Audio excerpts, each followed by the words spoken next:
Now to late developments tonight in the massive shakeup at the Justice Department.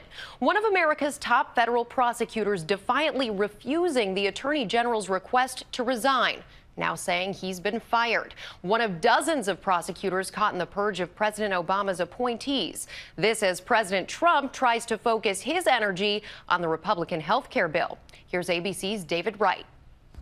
At the Trump Justice Department, an abrupt changing of the guard. Overnight, Attorney General Jeff Sessions asked for the resignations of all 46 U.S. attorneys left over from the Obama administration. "I didn't resign. Moments ago, I was fired," tweeted Preet Bharara, U.S. attorney for the Southern District of New York. He's one of the most prominent federal prosecutors in the country, known as a crusader against corporate corruption. Last November at Trump Tower, he told reporters the president-elect personally asked him to stay. We had a good meeting. I said I would absolutely consider staying on.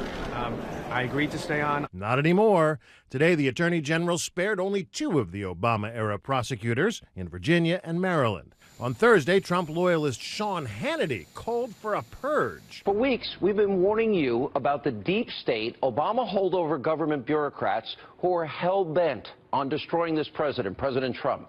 Tonight, it's time for the Trump administration to begin to purge these saboteurs before it's too late. But the White House says cleaning house at Justice was simply routine. Presidents Reagan, Clinton, and George W. Bush all installed their own people, too. One big difference now is that the Trump Justice Department is already embroiled in several major controversies, investigating Russian meddling in the U.S. election, including the possibility that Trump campaign advisors may have colluded in that effort. The Attorney General's own contacts with Russia under scrutiny. Therefore, I have recused myself in the matters that deal with the Trump campaign.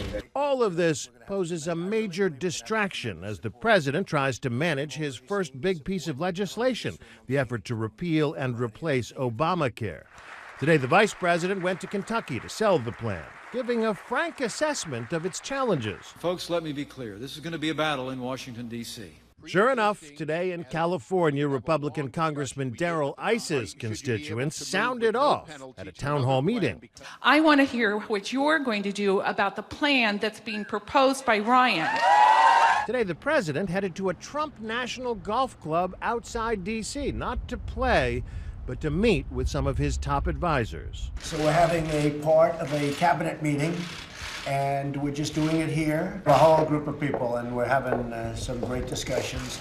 And David Wright joins us live from the White House. David, we heard you report on those big changes at the Justice Department, which also is under pressure to produce evidence on those wiretapping claims.